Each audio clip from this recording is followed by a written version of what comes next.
Hang Tuah. Pada suatu ketika ada seorang pemuda yang bernama Hang Tuah, anak Hang Mahmud. Mereka bertempat tinggal di Sungai Duyung. Pada saat itu, semua orang di Sungai Duyung mendengar kabar tentang Raja Bintan yang baik dan sopan kepada semua rakyatnya.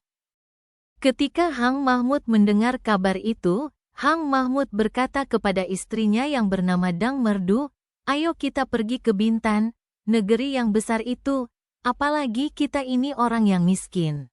Lebih baik kita pergi ke Bintan agar lebih mudah mencari pekerjaan." Lalu pada malam harinya, Hang Mahmud bermimpi bulan turun dari langit. Cahayanya penuh di atas kepala Hang Tuah. Hang Mahmud pun terbangun dan mengangkat anaknya serta menciumnya. Seluruh tubuh Hang Tuah berbau seperti wangi-wangian. Siang harinya, Hang Mahmud pun menceritakan mimpinya kepada istri dan anaknya. Setelah mendengar kata suaminya, Dang Merdu pun langsung memandikan dan melulurkan anaknya. Setelah itu, ia memberikan anaknya itu kain, baju, dan ikat kepala serba putih. Lalu Dang Merdu memberi makan Hang Tuah nasi kunyit dan telur ayam. Ibunya juga memanggil para pemuka agama untuk mendoakan selamatan untuk Hang Tuah. Setelah selesai dipeluknya lah anaknya itu.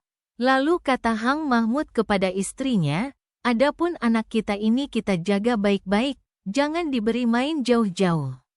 Keesokan harinya, seperti biasa Hang Tuah membelah kayu untuk persediaan. Lalu ada pemberontak yang datang ke tengah pasar, banyak orang yang mati dan luka-luka. Orang-orang pemilik toko meninggalkan tokonya dan melarikan diri ke kampung. Gemparlah negeri Bintan itu dan terjadi kekacauan di mana-mana. Ada seorang yang sedang melarikan diri berkata kepada Hang Tuah, "Hai, Hang Tuah, hendak matikah? Kau tidak mau masuk kampung?" Maka kata Hang Tuah sambil membelah kayu, "Negeri ini memiliki prajurit dan pegawai yang akan membunuh, ia pun akan mati olehnya." Waktu ia sedang berbicara, ibunya melihat bahwa pemberontak itu menuju Hang Tuah sambil menghunuskan kerisnya. Maka ibunya berteriak dari atas toko, katanya, "Hai, anakku, cepat lari ke atas toko." Hang Tuah mendengarkan kata ibunya, ia pun langsung bangkit berdiri dan memegang kapaknya menunggu amarah pemberontak itu. Pemberontak itu datang ke hadapan Hang Tuah, lalu menikamnya bertubi-tubi. Maka Hang Tuah pun melompat dan mengelak dari tikaman orang itu. Hang Tuah lalu mengayunkan kapaknya ke kepala orang itu, lalu terbelah kepala orang itu dan mati. Maka kata seorang anak yang menyaksikannya, dia akan menjadi perwira besar di tanah Melayu ini. Terdengarlah berita itu oleh keempat kawannya, Hang Jebat, Hang Kasturi, Hang Lekir, dan Hang Lekiu. Mereka pun langsung berlari-lari mendapatkan Hang Tuah. Hang Jebat dan Hang Kasturi bertanya kepadanya, "Apakah benar engkau membunuh pemberontak dengan kapak?" Hang Tuah pun tersenyum dan menjawab, "Pemberontak itu tidak pantas dibunuh dengan keris, melainkan dengan kapak untuk kayu." Kemudian karena kejadian itu, Baginda Raja sangat mensyukuri adanya Sang Hang Tuah. Jika ia tidak datang ke istana, pasti ia akan dipanggil oleh Sang Raja. Maka Tumenggung pun berdiskusi dengan pegawai-pegawai lain yang juga iri hati kepada Hang Tuah. Setelah diskusi itu, datanglah mereka ke hadapan Sang Raja. Maka saat Sang Baginda sedang duduk di tahtanya bersama para bawahannya, Tumenggung dan segala pegawai-pegawainya datang berlutut, lalu menyembah Sang Raja, "Hormat Tuanku, saya mohon ampun dan berkat, ada banyak berita tentang pengkhianatan yang sampai kepada saya. Berita-berita itu sudah lama saya dengar dari para pegawai-pegawai saya." Setelah Sang Baginda mendengar hal itu, maka Raja pun terkejut lalu bertanya, "Hai kalian semua, apa saja yang telah kalian ketahui?"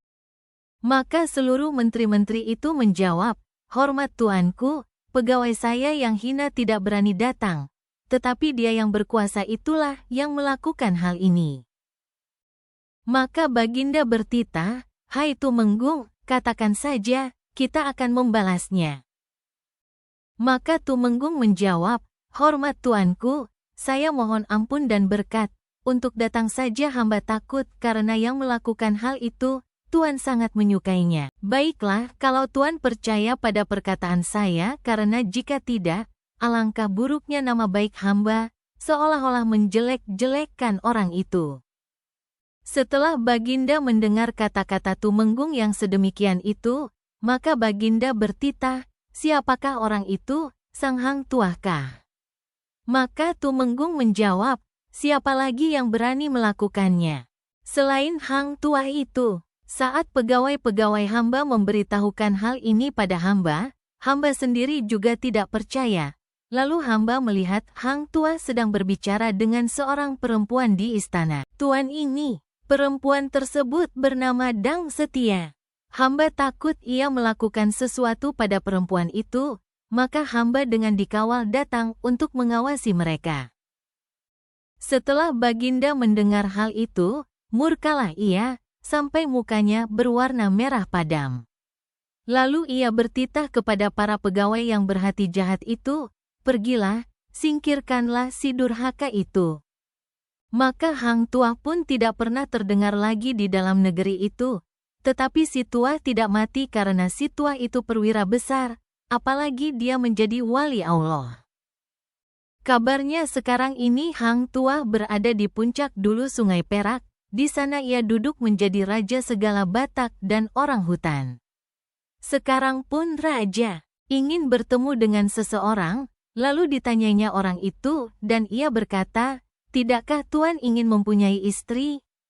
Lalu jawabnya, "Saya tidak ingin mempunyai istri lagi."